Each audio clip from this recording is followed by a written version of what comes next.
Bapak Ibu kasih Tuhan. Shalom. Puji Tuhan, pagi hari ini kembali kita bersama-sama dikumpulkan di gereja Tuhan. Di tempat ini kita akan sama-sama belajar tentang kebenaran firman Tuhan. Saya percaya setiap kita yang hadir pada pagi hari ini punya hati yang haus dan rindu akan Tuhan. Ya, oleh sebab itu mari kita persiapkan. Saya akan melanjutkan pelajaran tentang jemaat, 7 jemaat yang ada di dalam kitab Wahyu. Yang pagi hari ini saya akan ulas yaitu tentang jemaat Tiatira. Ya, puji Tuhan Bapak Ibu yang kasih Tuhan, oleh karena kemurahan Tuhan sekali lagi kita bersama-sama belajar tentang kitab Wahyu, yaitu tentang nubuatan, kitab nubuatan buat jemaat Tiatira yang tentunya juga memberikan pelajaran sangat penting buat Bapak Ibu, saudara dan saya untuk melangkah hari demi hari di dalam dunia ini. Ya, kita mempelajari tentang 7 jemaat di kitab Wahyu, dan hari ini sekali lagi saya katakan kita belajar tentang jemaat Tiatira. Ya, kitab Wahyu ini adalah, sekali lagi saya ulangi, kitab nubuatan Bapak Ibu dari sang pemberi wahyu kepada Yohanes untuk ditulis buat setiap kita, juga untuk jemaat Tiatira pada waktu itu. Nah, saat ini kita mempelajari kitab Wahyu fokus tentang jemaat Tiatira. Sekali lagi, fokus tentang jemaat Tiatira. Ya, saudara siap untuk mendengarkan pada pagi hari ini.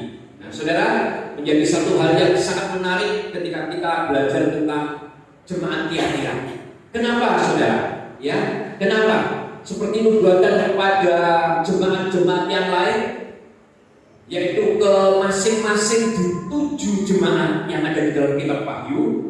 Di situ selalu ada pernyataan tentang siapa sesungguhnya sang pemberi wahyu. Ya, kita sudah mendengar pada waktu dulu kita belajar tentang jemaat Pergamos, jemaat Smyrna. Ya, hari ini kita belajar tentang jemaat Tiatira. Di setiap jemaat sang pemberi wahyu, ya, selalu menyatakan dirinya dengan jelas buat setiap kita. Dan memang kadang kalau kita lihat kelihatannya berbeda, tetapi sesungguhnya itu adalah merupakan sifat-sifat ataupun pernyataan daripada sang pemberi wahyu. Nah, kita baca dulu Bapak Ibu yang kasih Tuhan di dalam Wahyu 2 ayat yang ke-18. Wahyu 2:18, demikian firman Tuhan. Dan tuliskanlah kepada malaikat jemaat di Tiatira, inilah firman Allah, firman Anak Allah.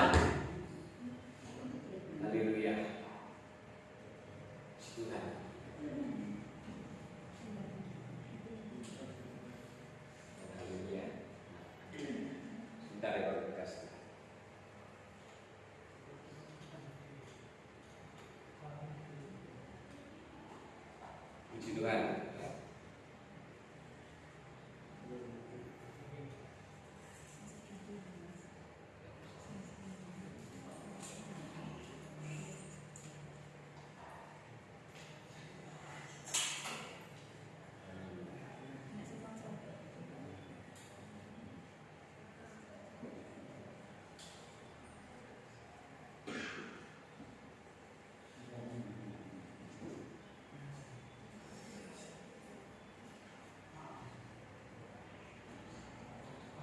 Ya, puji Tuhan, saudara.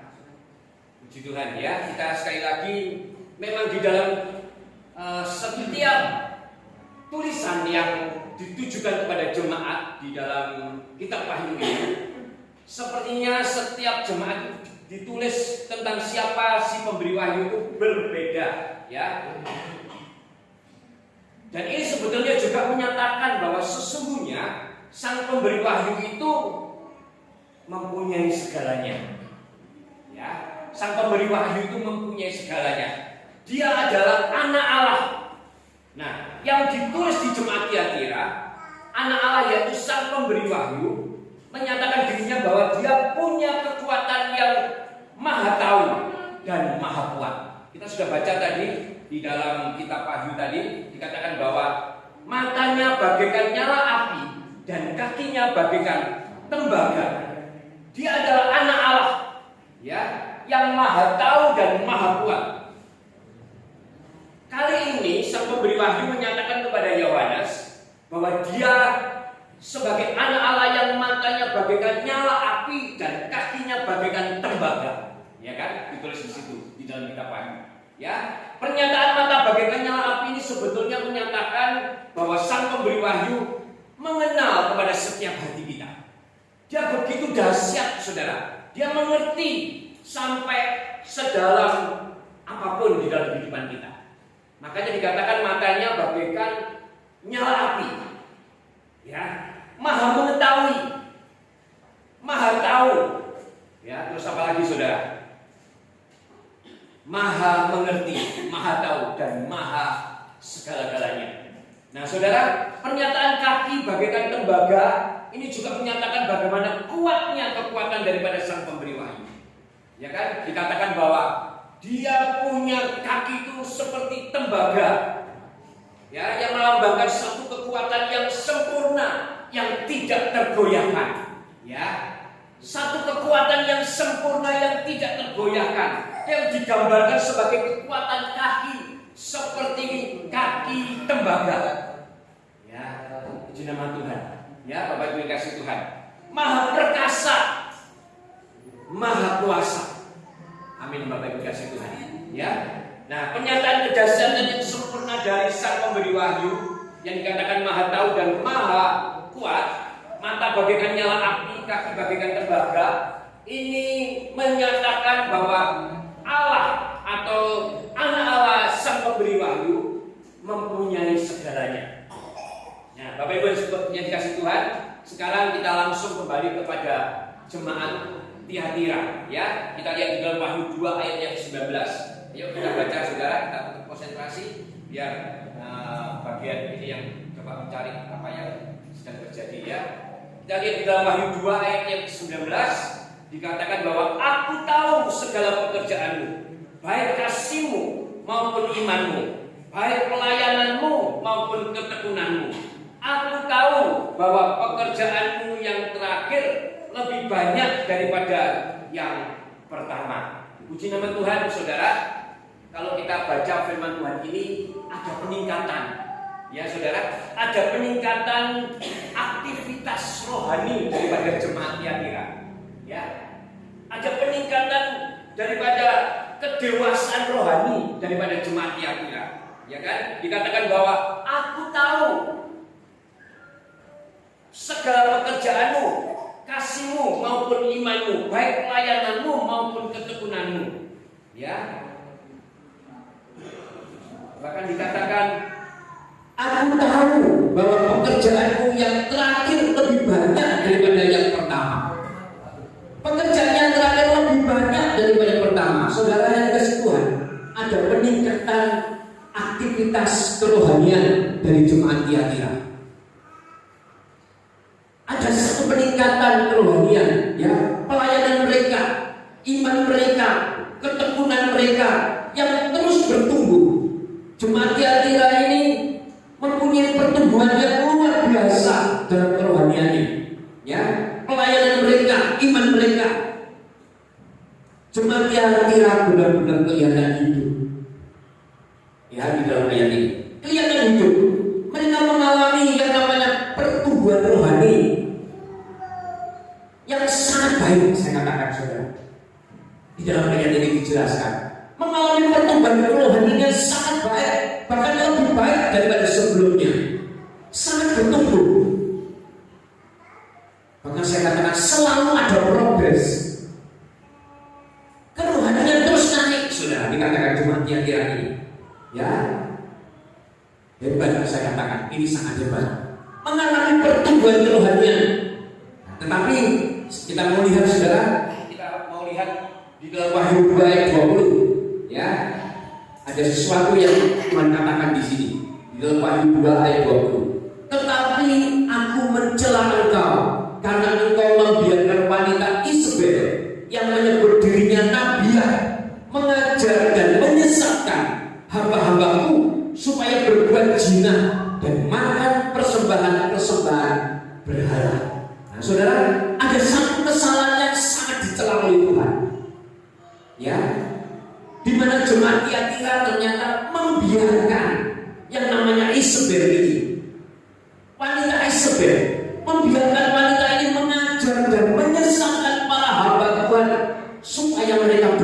zina, ya, supaya mereka menyembah pada berhala dan makan persembahan berhala. Artinya ada kompromi, saudara. Pertumbuhan rohaninya memang naik, aktivitas rohaninya memang naik, tapi ternyata mereka ini masih kompromi dengan yang namanya wanita Isabel, yaitu satu wanita yang membuat para hamba-hamba Tuhan supaya mereka berbuat zina dan makan persembahan-persembahan berhala. Ada nama Isabel di sini disebut, saudara. Ya, siapa sih sebetulnya Isabel itu? Dia adalah wanita fasik, orang yang tidak mengenal Tuhan.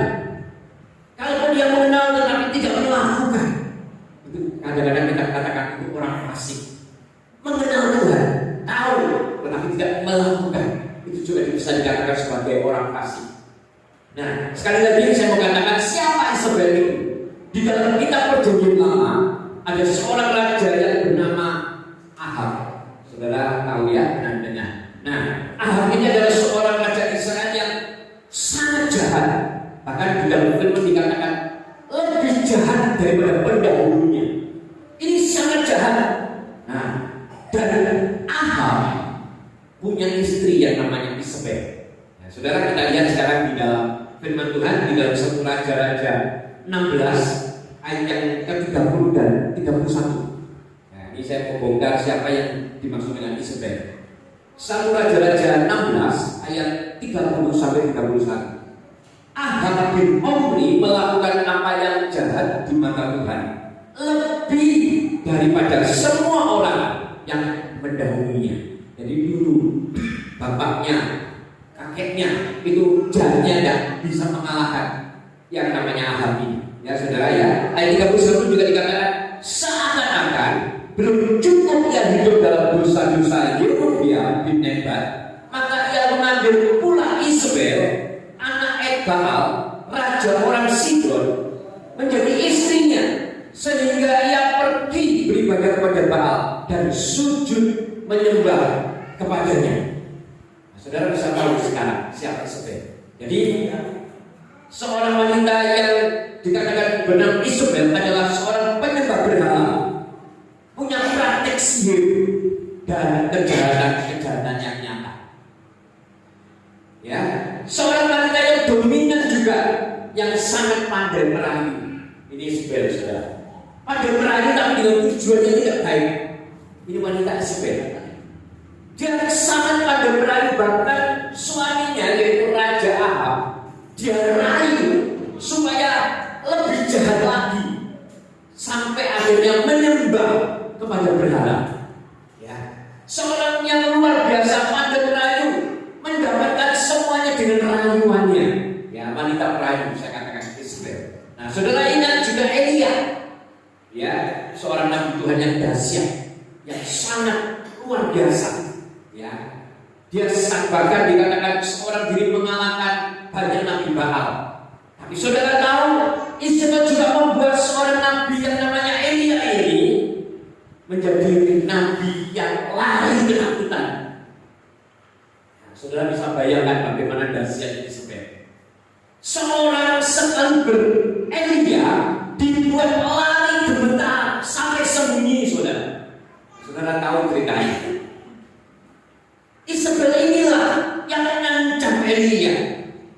Saudara tahu Elia, dia memerintahkan hujan untuk hujan turun. Tetapi menghadapi seorang wanita yang namanya Isabel, dia lari tegak-tegak, bahkan sampai sembunyi. Ya. Dan saudara bisa bayangkan betapa luar biasa menakutkan dan jahatnya yang namanya Isabel. Ya. Dan saya kasih tahu saudara, ternyata roh Isabel, spirit Isabel itu ada di dalam jemaat di akhirat. Ini yang luar biasa.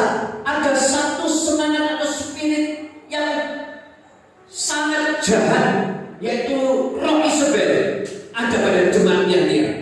Mereka menyesatkan dan mengajar dengan ajaran sesat dengan tujuan supaya jemaat di akhirat menyembah pada berhala, dengan tujuan supaya jemaat di akhirat berbuat zina.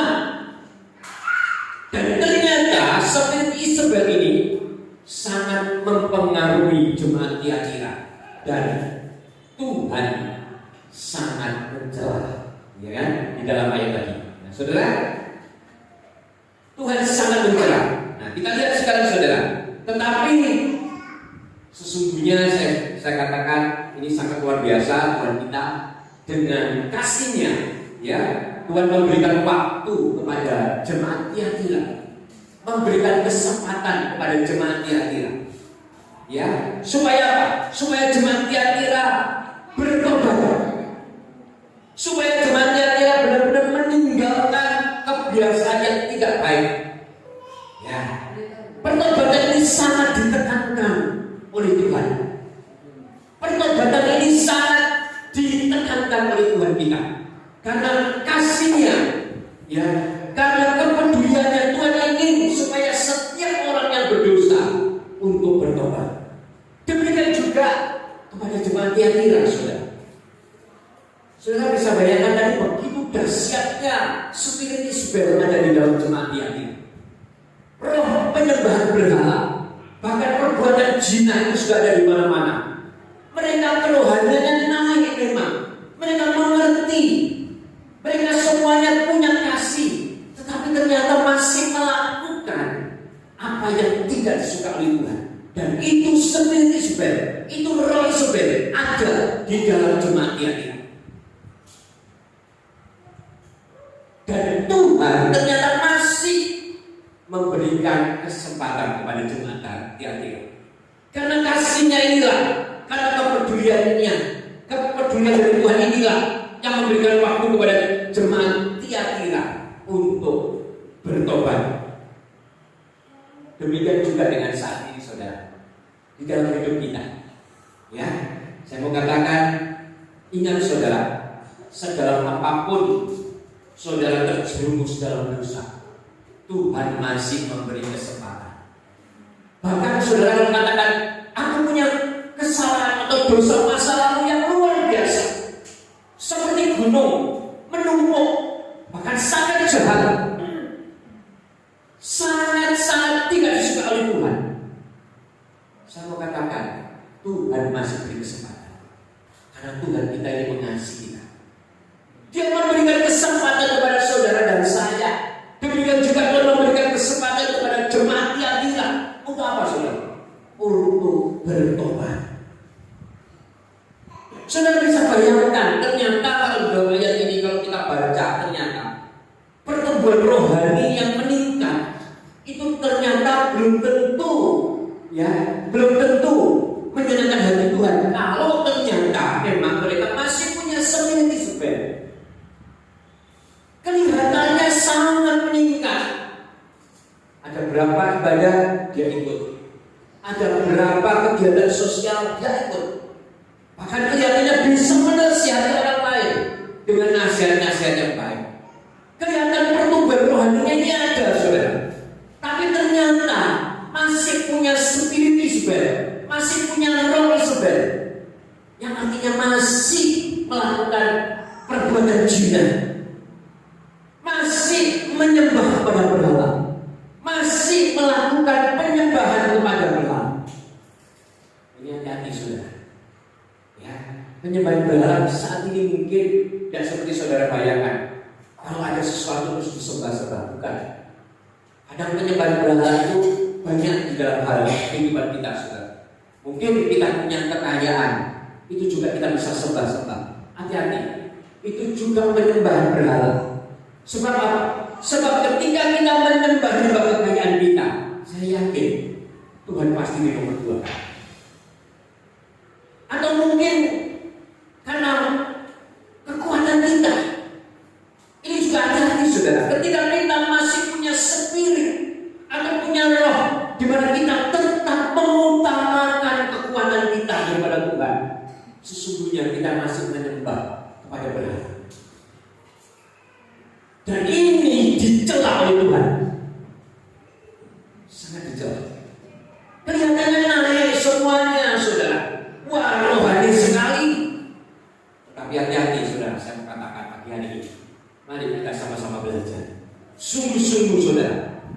supaya kita ini menjadi pribadi-pribadi yang benar-benar menyenangkan hati Tuhan. Saya mau katakan, dosa sedalam apapun, bahkan saat ini pun ketika saudara ada di dalam lumpur dosa, saya mau katakan Tuhan masih beri kesempatan. Jangan sia-siakan saudara kesempatan yang seperti ini. Masa lalu mungkin yang sangat gelap gulita, saya mau katakan Tuhan akan memberikan masa depan yang penuh pengharapan kepada saudara. Asal saudara mau bertobat. Sikap dari Tuhan ini yang membuat kita ini tidak boleh menghakimi siapapun saudara. Sebab ternyata Tuhan itu tetap memberikan kesempatan kepada siapapun yang berbuat dosa, asal dia mempergunakan kesempatan dengan baik untuk bertobat. Di tempat ini siapa yang tidak punya dosa? Saya sebagai hamba Tuhan pun tidak steril dari dosa. Kita semua sangat rentan dengan dosa. Oleh sebab itu firman Tuhan kepada jemaat Tiatira ini juga untuk setiap kita ini merupakan satu templaan sebetulnya. Kita ini manusia lemah. Bahkan saya katakan sangat lemah. Kita ini tidak punya kekuatan apa-apa, saudara. Kalau selama ini mungkin kita mengandalkan kekuatan kita, sesungguhnya kita ini terjebak dengan spirit Isabel. Kita ini tidak punya apa-apa. Saudara ingat, beberapa hari yang lalu teman saya sesama pelayan Tuhan, sesama hamba Tuhan, itu juga seperti ini, ya, tidak punya gejala apa-apa. Bahkan siangnya itu jam 12 siang masih salaman dengan saya. Masih salaman. Kita masih bercanda. Kita masih ngobrol.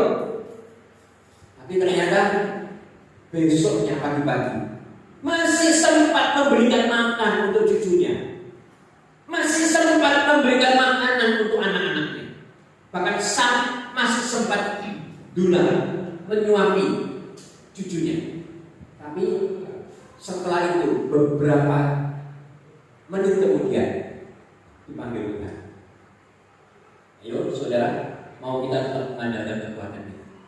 Kita tidak tahu batas kita ini sampai di mana. Ya, saya tidak mengatakan saudara, ketika Tuhan sudah menutup kesempatan, Dia tidak melihat saudara ini usia mungkin 20, 15, 10 atau 50, 60, 70. Tuhan tidak melihat itu. Ketika Dia menutup kesempatan untuk cukup, kamu tidak ada di tempat di dunia ini, maka kita mau dan mau harus siap. Kita tidak ngerti loh saudara. Sungguh, makanya ini spirit Isabel, roh Isabel ini harus benar-benar kita waspada di dalam hidup kita. Kita jangan menganggap diri kita ini super. Jangan menganggap diri kita ini segala-galanya. Kita mampu, kita bisa, kita dapat melakukan apa-apa. Saya dulu juga seperti itu ketika masih muda. Tanya istri saya. Apalagi ketika Tuhan berkenan memberkati dengan luar biasa. Seakan-akan saya katakan semua kena aku. Nah, inilah seperti Isabel, saudara. Seperti Isabel. Ini yang harus kita benar-benar buang dan bertobat. Kita tidak ngerti itu saudara. Sungguh sekali yang saya katakan, tidak ngerti. Tuhan tidak batasi usia saudara sampai berapa ada di dunia ini. Mari saudara, apalagi seperti saya yang sudah 55 tahun. Ini adalah merupakan usia-usia yang memang belum tentu mendahului yang di bawah saya. Semuanya serba mungkin. Oleh sebab itu bagi kita yang harus kita lakukan adalah persiapkan hidup kita supaya roh Isabel ini, spirit Isabel kita buang dalam nama Yesus dalam hidup kita. Kita tetap menjadi orang yang rendah hati, orang yang berkenan di hadapan Tuhan, yang mengandalkan Tuhan dengan sungguh-sungguh. Nah, saudara, sekali lagi sikap dari Tuhan inilah yang membuat kita ini harus sungguh-sungguh bisa memanfaatkannya. Pintu pengampunan Tuhan terus buka buat orang yang benar-benar mau bertobat. Tentunya bukan tobat tomat, saudara. Yang sungguh-sungguh mau bertobat, dibukakan oleh Tuhan, selalu memberikan kesempatan kepada setiap orang-orang. Karena kasih-Nya, Dia tetap memberikan kesempatan kepada setiap kita yang masih punya roh Isabel untuk bertobat. Dia tidak mau, saudara, kita ini menjadi orang-orang yang binasa. Dia tidak mau kita ini menjadi orang-orang yang tidak punya pengharapan. Dia tidak mau kita ini menjadi orang-orang yang di dalam kehidupan kita ini mengalami yang namanya selalu persoalan masalah yang terus dalam hidup kita dan membuat kita ini menjadi orang-orang yang tidak mengandalkan Tuhan. Nah, saudara, ingat saudara, Tuhan selalu memberikan kesempatan. Kita baca saudara sekarang di dalam kitab Wahyu 2 ayat 21. Ya, lihat saudara, Wahyu 2 ayat 21. Kita katakan seperti ini. Dan aku di sini belum besar bagi Tuhan, telah memberikan dia atau jemaat Tiatira waktu untuk bertobat. Tetapi saya katakan ia tidak mau bertobat dari jinahnya. Oh, sayang sekali saudara. Ya, jemaat Tiatira yang punya kerohanian yang maju, yang punya peningkatan di dalam kerohanian, ternyata spirit Isabel itu masih tetap ada. Dan Tuhan katakan jemaat Tiatira tidak mau bertobat. Nah, ingat saudara, saya mau ingatkan kembali, Tuhan selalu memberikan kesempatan seorang untuk bertobat. Tetapi kita baca di dalam ayat ini, jemaat Tiatira tidak mau bertobat. Saudara, Tuhan itu sangat benci dengan yang namanya dosa. Tuhan sangat benci dengan yang namanya dosa. Tuhan sangat marah dengan yang namanya dosa. Bahkan saya katakan tidak ada kompromi dari Tuhan. Tidak ada kompromi dengan yang namanya dosa. Ya, itu sikap Tuhan kita. Tidak punya kompromi sedikit pun. Tetapi saya katakan Tuhan selalu memberikan kesempatan yang kabar baiknya buat saudara. Saya selalu mengulang-ulang ini supaya saudara ngerti. Untuk setiap kita ini, untuk setiap orang berdosa ini, untuk bertobat, Tuhan selalu memberikan kesempatan. Dan perlu saudara ingat, kalau upah dosa adalah maut, maut saudara. Upah dosa adalah maut, dan saya katakan pasti maut. Ini adalah upah dosa. Ya, saudara lihat hatinya Tuhan kami. Tuhan begitu mengasihi kita. Tuhan menginginkan kita ini tetap berhidup. Ini hatinya Tuhan, saudara. Oleh sebab itu mari kita responi sungguh-sungguh. Nah, kita lihat di dalam Yeskiel 18 ayat 32. Ini hatinya Tuhan, saudara. Ya, ini berkata seperti ini. Sebab aku atau Tuhan tidak berkenan kepada kematian seseorang yang harus ditanggungnya. Demikianlah firman Tuhan Allah. Oleh sebab itu bertobatlah supaya apa saudara? Kamu hidup. Firman Tuhan saya beritakan pada pagi hari ini buat setiap saudara. Benar-benar saya mengajak kita semua untuk bertobat. Sebab Tuhan tidak menginginkan kematian daripada setiap kita, kematian kekal buat setiap kita. Dia menginginkan setiap kita supaya beroleh hidup. Nah, kalau saudara bertanya, apa ada cara lain untuk beroleh hidup? Saya katakan tidak ada cara lain selain saudara bertobat dan mengaku Yesus. Langkah mengaku Yesus sebagai Tuhan dan Juru Selamat adalah cara saudara untuk bisa memperoleh yang namanya kehidupan. Ya, bertobat, percaya Tuhan Yesus, maka akan beroleh kehidupan kekal. Amin. Ini adalah langkah kita. Nah, mari saudara kita sungguh-sungguh meresponi. Jangan sampai ada yang namanya roh Isabel di dalam hidup kita. Roh Isabel ini kelihatannya memang roh yang menyenangkan. Tadi dikatakan ya, sifat Isabel, dia sangat pandai merayu. Bahkan saya katakan sebagai perayu mulut. Makanya setiap dosa kita pasti diawali dengan perayuan-perayuan. Dan itulah roh Isabel, spirit Isabel, merayu kita untuk melakukannya. Gak apa-apa Pak, gak apa-apa. Kan Tuhan Ya sekali-sekali kan Tuhan mau mengasihi. Lakukan aja Pak, gak apa-apa. Gak apa-apa. Ya. Ini rayuan Spirit Isabel, saudara. Merayu kita untuk kita melakukan perbuatan zina, ya, menyembah kepada berhala. Perbuatan zina ini saudara juga jangan artikan berbuat zina melakukan hubungan dengan orang lain, bukan. Saudara tahu banyak juga yang namanya perjinan rohani. Itu yang Tuhan mau kita sungguh-sungguh sangat-sangat hati-hati. Perjinan rohani ini banyak terjadi, saudara. Yang tadi saya katakan, percaya Yesus, kerohaniannya bertumbuh, tetapi ke orang pintar juga masih terus bertumbuh. Nah, hati-hati saudara. Ini namanya perjinan rohani.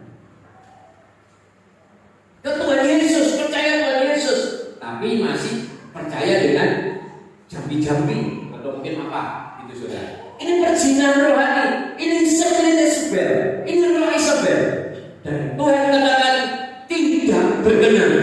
Nah, saudara, kita lihat berikutnya saudara ya, di dalam Wahyu 2 ayat yang ke-22 sampai 23. Nah, dikatakan seperti ini. Lihatlah, aku akan melemparkan dia ke atas ranjang orang sakit, dan mereka yang berbuat zina dengan dia akan kulemparkan ke dalam kesukaran besar jika mereka tidak bertobat dari perbuatan-perbuatan perempuan itu. Nah, saudara lihat ini ayat ini luar biasa. Saya jelaskan. Ayat 23, dan anak-anaknya akan kumatikan dan semua jemaat akan mengetahui bahwa akulah yang menguji batin dan hati orang, dan bahwa aku akan membalaskan kepada kamu setiap orang menurut perbuatannya. Saudara baca ayat ini, sungguh-sungguh saudara baca.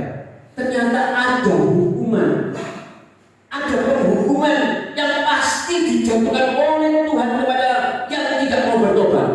Nah, kalau saudara lihat di dalam ayat ini dikatakan bahwa aku akan melemparkan dia, melemparkan jemaat kira-kira, melemparkan orang yang berbuat zina, melemparkan orang yang menyembah berhala, melemparkan orang yang punya spirit Isabel, dilemparkannya kepada ranjang orang sakit. Nah, saudara, kita lihat ini ada hubungan. Saudara, saya mau katakan dosa itu bisa membuat kehidupan menjadi sulit terus. Nah, saudara, saya mau katakan ini sudah. Dosa itu bisa membuat kehidupan ini menjadi sulit terus. Bahkan kesulitan-kesulitan dalam hidupnya akan terus ada.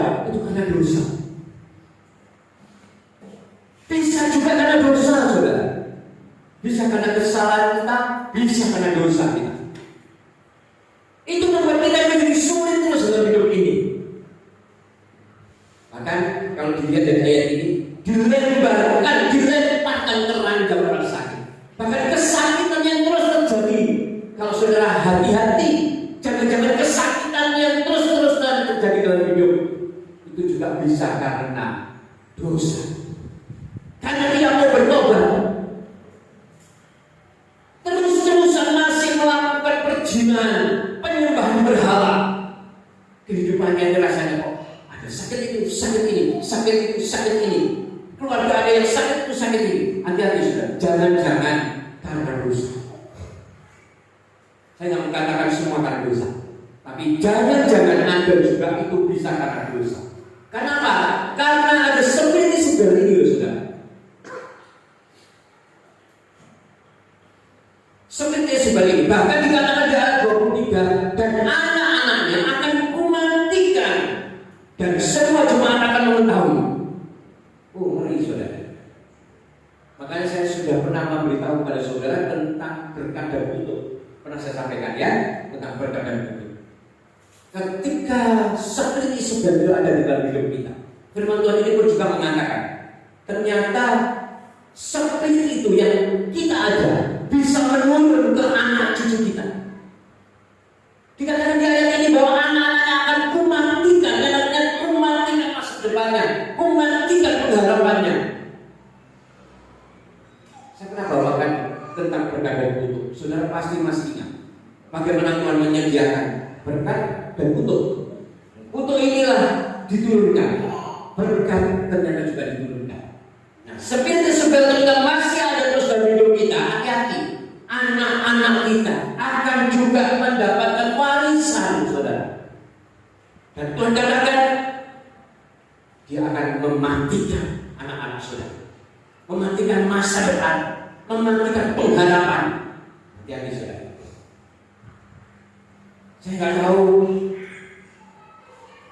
saudara saat ini bagaimana, tetapi satu hal yang saya mau kasihkan tahu pada saudara, apapun yang saudara pernah lakukan, bahkan saat ini pun ketika saudara merasa masih ada di dalam lumpur dosa, saya katakan masih ada kesempatan bertobat, ya, karena dosa itu bisa membuat kehidupan menjadi sulit sekali lagi saudara, dan terus berada dalam kesukaran yang terjadi dalam kehidupan ini, mengalami kesulitan terus dalam kehidupan, mengalami kesakitan terus-terusan sakit, sebentar sakit ini, sebentar sakit itu, ya, yang seperti ini saya mau katakan, jangan-jangan ini juga bisa karena dosa, ya, bisa saya katakan, bisa karena dosa, ya, bukan semua saudara, tapi bisa karena ini menyebabkan kita menjadi orang yang ada di dalam kesakitan.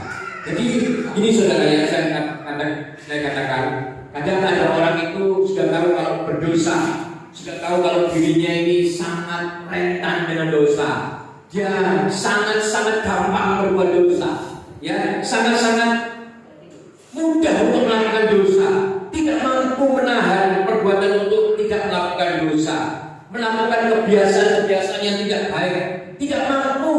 Dan tetapi ternyata mereka orang yang tidak mau bertobat, sulit untuk bertobat. Nah, ini saya katakan ini sesuatu yang harus dilakukan oleh orang itu, harus benar-benar datang kepada Tuhan. Dan caranya bagaimana saudara? Datang kepada Tuhan, bertobat bukan cuma sekedar bertobat, tapi mengaku kepada Tuhan dengan mulut kita menang. Datang kepada Tuhan, mengaku di hadapan Tuhan. Tuhan, aku tidak mampu Tuhan meninggalkan kebiasaan-kebiasaan yang tidak baik. Diucapkan di hadapan Tuhan. Ada pengakuan dari mulut kita. Kan tidak ada siapa-siapa. Kita berdoa kepada Tuhan, ya kan? Tuhan, aku tidak mampu Tuhan. Aku kok gampang marah. Tidak mampu Tuhan. Aku tidak mampu, aku gampang marah. Terus saudara minta kepada Roh Kudus. Roh Kudus, tolong berikan aku kekuatan. Mampukan aku. Ingat saudara, nanti beberapa minggu lagi kita akan sama-sama menantikan pencurahan Roh Kudus. Roh Kudus inilah yang menolong kita. Kemanusiaan kita tidak mampu memang. Tetapi ingat, kita juga harus mau datang kepada Dia. Kita benar-benar ngomong sama Tuhan. Kita bilang kepada Roh Kudus, karena Roh Kudus adalah rohnya Tuhan. Roh Kudus inilah yang memberikan kekuatan kepada kita. Nyatakan kepada Dia, saudara.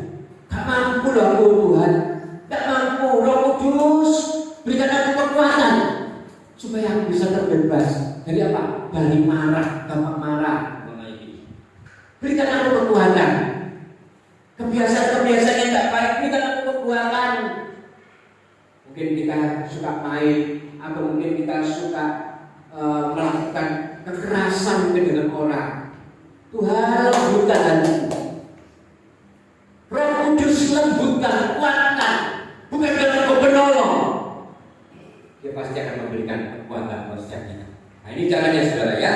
Jadi saya mau kasih tahu kepada saudara bahwa dosa yang kita lakukan itu, sekali lagi saya mau katakan, membuat jarak kita dengan Tuhan menjadi jauh, membuat jarak hubungan kita dengan Tuhan menjadi jauh.